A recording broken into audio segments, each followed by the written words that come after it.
Sa mnom je Dragana Stanojević i Kata Isić, koje su ovde, ajde da kažem, za svoje zadovoljstvo, a inače rade u Zavodu za vrednovanje kvaliteta obrazovanja i vaspitanja.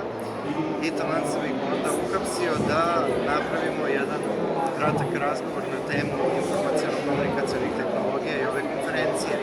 Dragana, kako ti izgleda ova konferencija?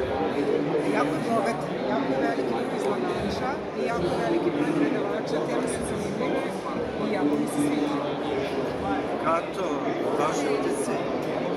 Ja sam došla rano i moj glavni utisak je da zaista ima mnogo onoga što smo mislili voleli da vidimo u školama. Ne samo da vidimo, nego i da vidimo kako se koristi.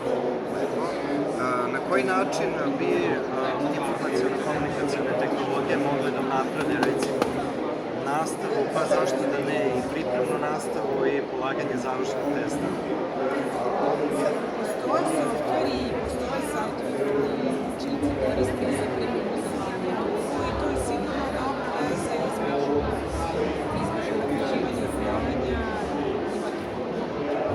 Sad, koliko je to dostupno svim učenicima je u stvari onaj moment koji je sada Da li možemo da očekujemo u budućnosti da će možda đaci online polagati završne testove?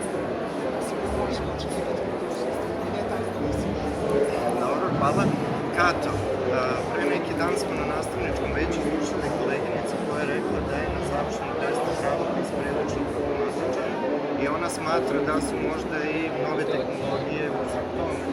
Prosto zato što đaci se upisuju u porukama, znate već i sami kako to izgleda.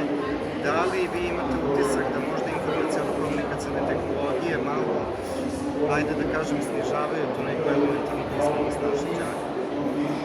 Ne slažem se s tim potpunosti, zato što mislim da one mogu da odmognu, ne da one mogu mnogo više da pomognu toj pismenosti. Jednom klikom, na primjer, možete da uredite mnogo toga i pravopisno da razrešite neki problem.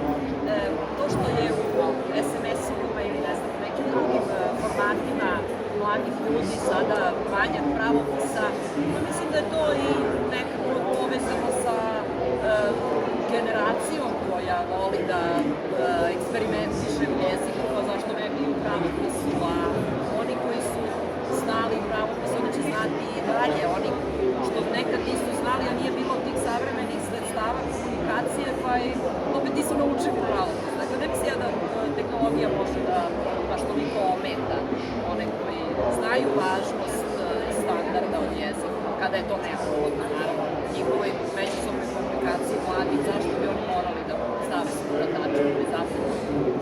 To će raditi u zvaničnom nekom obraćanju. Kada bude za to bilo potrebe, jasno, hvala. Ja bih samo pridodala na Kati komentar da sadašnje u stvari aplikacije koje se koriste i koje same poslovljavaju isprave ono što kucaš, u stvari doprinose da se učenici malo podsjete pravopisa koji je u tim aplikacijama možda ne prikaže da savršena, već je sigurno za koji.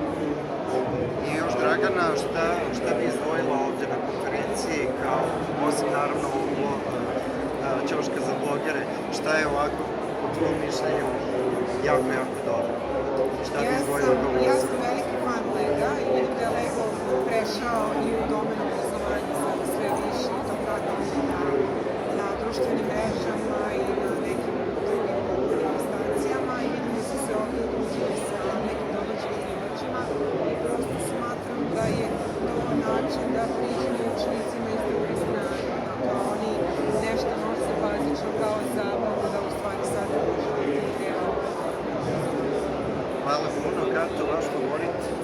Favorit je uopšte ova konferencija i koliko ljudi na jednom mestu koji mogu da se vide, da razmene neke misli, iskustva, lepe primere, da onda je naravno i internacionalni karakter ovoga je veliki plus cele konferencije. Tako da mislim da je ovo zaista za srpsko obrazovanje značajno.